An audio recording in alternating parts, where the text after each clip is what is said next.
This is my journal. It cost me maybe $15 and it's one of the most valuable items that I own. Anytime I'm feeling stressed or down, or anytime I want to process life, I've got the journal to do that. So you're ready to start. You've heard about all these productivity gurus, these spirituality experts talk about how great journaling is, and you go and you open your journal and there's just this big blank page staring up at you. So since I know it's going to be kind of intimidating to just start, I'm going to give you some of my go-to techniques when I'm journaling that have been really helpful over the years. So here they are. 1. Brain vomit. Brain vomit is pretty much my most used technique because it's so enormously helpful. You want to use it when you're feeling really stressed out, really overwhelmed, and you feel like you're being pulled in a million directions. You don't have enough time, you don't have the energy, and there's just too much to think about.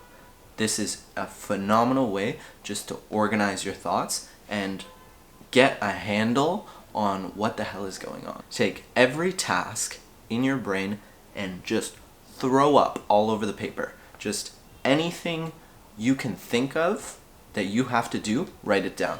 It doesn't matter if it's something you have to do within the next 20 minutes or if it's something you have to do 10 years from now. Just if it's bugging you and it's on your mind, it's a task that is giving you grief, write it. There's no set number, but write every single task you can think of until you run out. Usually when you're in this state, it's because you feel like if you stop thinking of these things, you're gonna forget to do them and then something bad is gonna happen. So if you can write all these things down, you can take the pressure off of yourself to keep remembering those because the paper is doing the remembering for you. From there, just number the top 3 most important things that you have to do.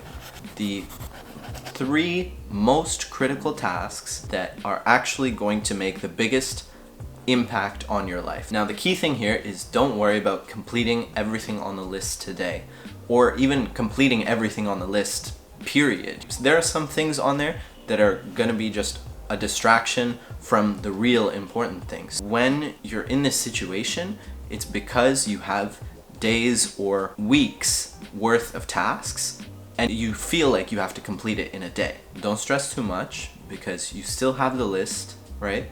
As soon as you finish thing number 1, you can come back to the list and go to thing number 2. You can come back to the list, go to thing number 3. That's the beauty of the list, is it's gonna do the remembering for you and solve this crisis of your life. 2. Loosey Goosey.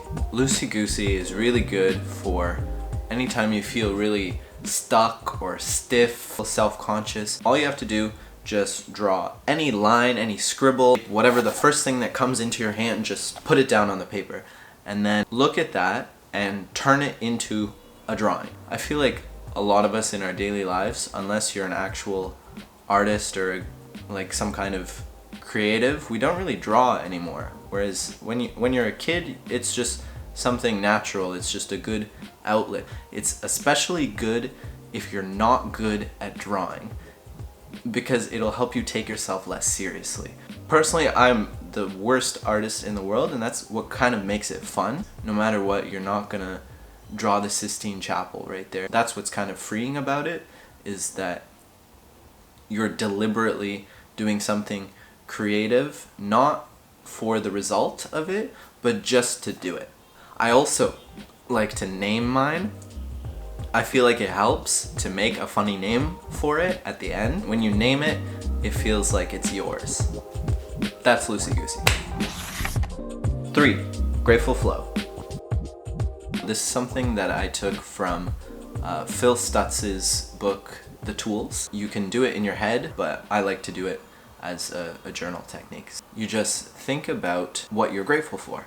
Write down a couple of things. The more specific, the more recent, the better. If you can name some things that have happened to you within the last 24 hours, phenomenal. If you had eggs for breakfast and you just enjoyed your eggs this morning, you can literally just write eggs. I'm grateful for eggs. Maybe you saw somebody with a broken arm on the subway. You can just write, I'm thankful for my arm because it works. When you get in a groove and you finish writing one thing and your brain is going to try to think of the next one, just stop right there and focus on the feeling. Just sit in that feeling.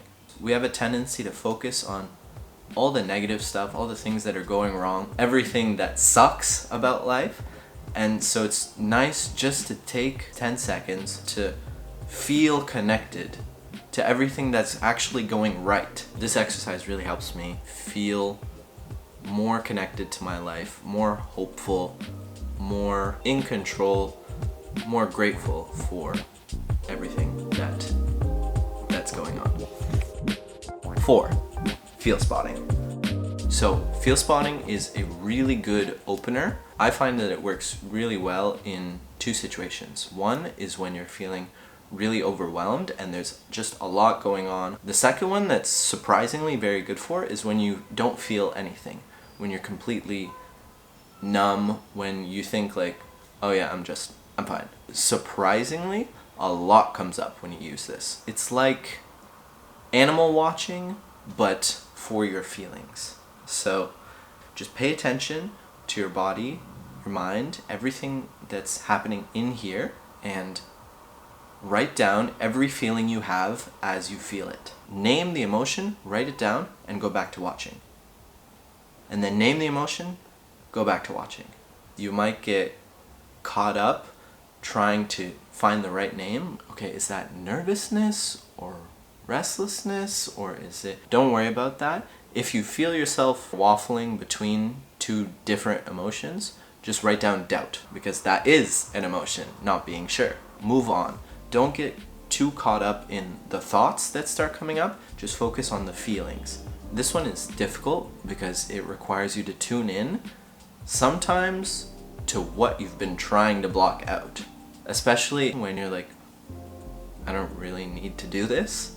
Usually, for me at least, it's because I've just been trying to push everything aside and just get on with life. That's why giving it this space and this activity is so great. Because when you actually write down, I feel scared, I feel anxious, I feel trapped. All these things that maybe you didn't want to admit. Like, the world doesn't end. It just helps you work through it and acknowledge what's going on.